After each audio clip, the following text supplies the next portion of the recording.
إن الحمد لله رب العالمين وعاقبة للمتقين والصلاة والسلام على رسوله النبي الكريم أما بعد فأعوذ بالله السميع العليم من الشيطان الرجيم بسم الله الرحمن الرحیم۔ عزیز بھائیوں، بزرگوں، محترم ساتھیوں، 15واں پارہ 18ویں سورت سورہ الکہف 16واں پارہ ہمارا شروع ہو چکا ہے۔ 16واں پارہ سورہ الکہف، اس کی ہم 81 آیات پڑھ چکے ہیں۔ اس مقام پر اللہ تعالیٰ نے جناب موسیٰ علیہ السلام اور جناب خضر علیہ السلام کے بارے میں ارشاد فرمایا ہے۔ کل جو ہم نے آیات پڑھی تھیں ان میں اللہ تعالیٰ نے وہ جو جناب خضر علیہ السلام نے کشتی کا ایک پھٹا توڑا تھا اور ایک بچے کو قتل کیا تھا، اس کی وضاحت فرمائی کہ وہ کام کیوں کیے گئے۔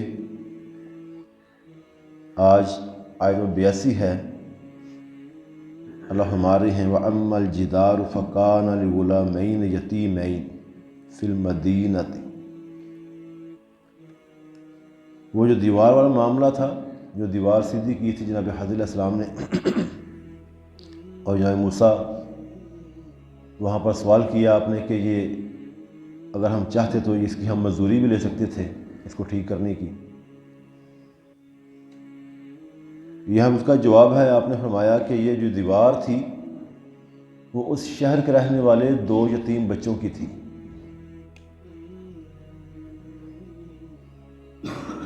وَكَانَ تَحْتَهُ كَنْزٌ لَهُمَا، اور اس کے نیچے ان دونوں کا خزانہ تھا۔ وَكَانَ أَبُوهُمَا صَالِحًا، اور ان کا باپ ایک نیک آدمی تھا۔ فَأَرَادَ رَبُّكَ أَن يَبْلُغَ أَشُدَّهُمَا، اور آپ کا رب یہ چاہتا ہے کہ وہ دونوں پہنچ جائیں جوانی کو، باشعور ہو جائیں، جوان ہو جائیں۔ وَيَسْتَخْرِجَ كَنْزَهُمَا، اور پھر وہ اپنا وہاں سے خزانہ نکال لیں گے۔ رحمۃ من ربک، یہ آپ کے رب کی رحمت ہے۔ آیت کے اس ٹکڑے میں ہمیں یہ چیز مل رہی ہے کہ وہ جو دیوار تھی اس کے نیچے خزانہ تھا 2 یتیم بچوں کا، اور وہ گرنے ہی والی تھی۔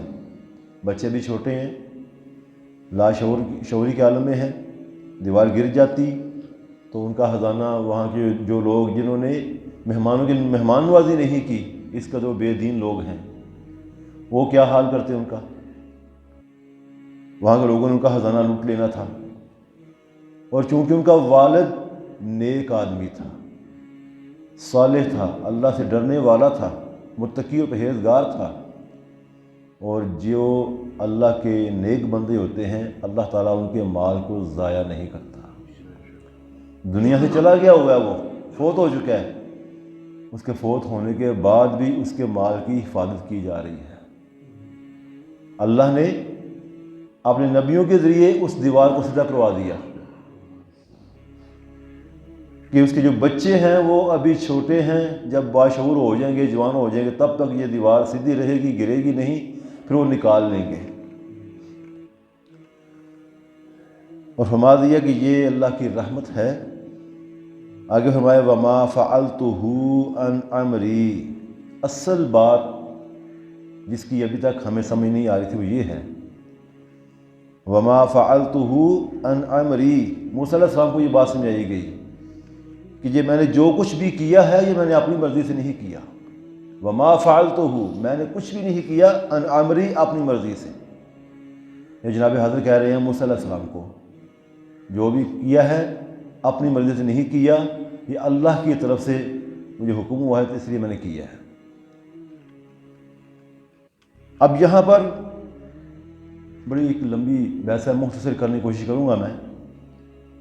جو لوگ یہ کہتے ہیں کہ جناب خضر علیہ السلام جو تھے، خضر یا حضر یا حضر بولتے ہیں، خضر لفظ غلط ہے، حضر یا حضر،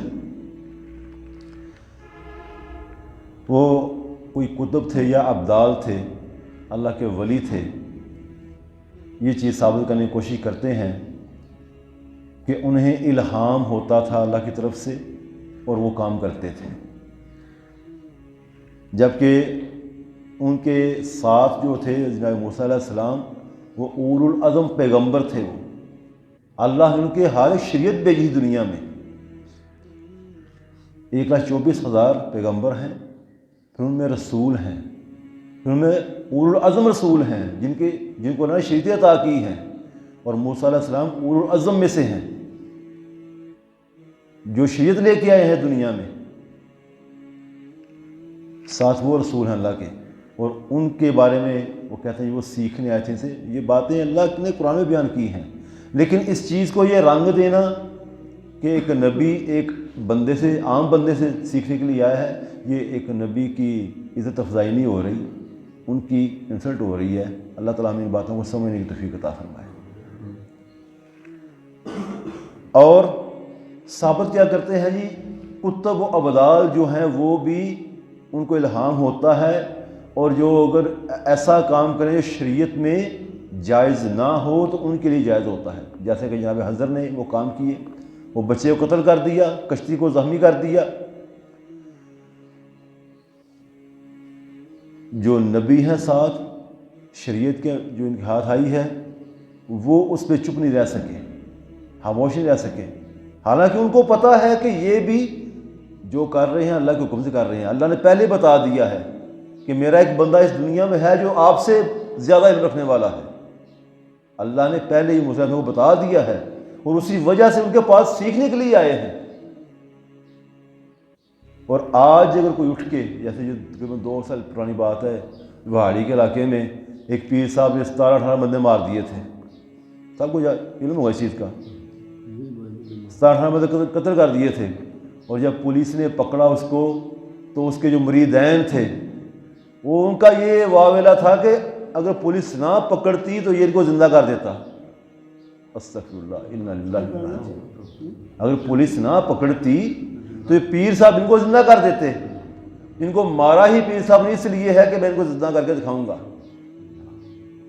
دیکھو یہ کیسا عجیب ڈونگر چھایا ہوا ہے دنیا میں لوگوں نے۔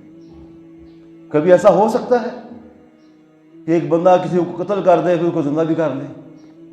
اللہ اکبر، اللہ اکبر۔ اور یہی جناب حضرت علیہ السلام کا جو یہ معاملہ تھا نا، اس کو بنیاد بنا کر ایسے ڈونگر چاہتے ہیں کہ جناب حضرت بھی نبی نہیں تھے، عام بندے تھے، اللہ کے ولی تھے وہ، اور انہوں نے ایک نبی کو علم نہیں ہو سکا، لیکن ان کو پتہ چل گیا کہ یہ بچہ جو ہے، یہ بندہ جو ہے، یہ بڑا ہو کے والدین کے لیے باعث بدنامی بنے گا، اس کو قتل کر دیا گیا۔ اور کسی نے ان کو دیکھا بھی نہیں ہے، مفسرین نے لکھا ہے بعد میں کہ کسی نے ان کو دیکھا بھی، موسیٰ علیہ السلام کے کوئی ان کو دیکھ بھی نہیں رہا تھا۔ اس میں ایک نقطہ نکلتا ہے، اللہ تعالیٰ کے کچھ کارکنان ہیں۔ یہاں ہمارے پاس کوئی بچہ چھت سے گرا، فوت ہو گیا، اس کو کس نے گرایا؟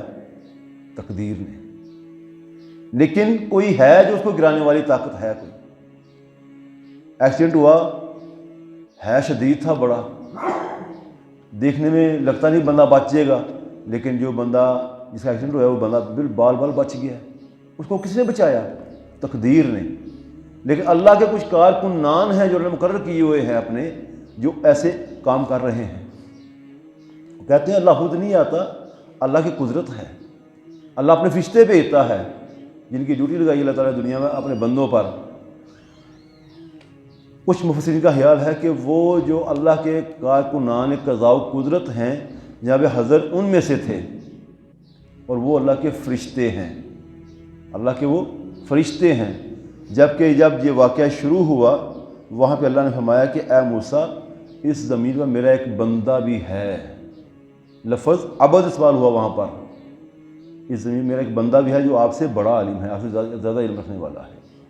اور فرشتے کے لیے لفظ عبد استعمال نہیں ہوتا، اور نہ ہی کہیں ہوا ہے قرآن پاک میں، نہ حدیث میں کہیں بھی۔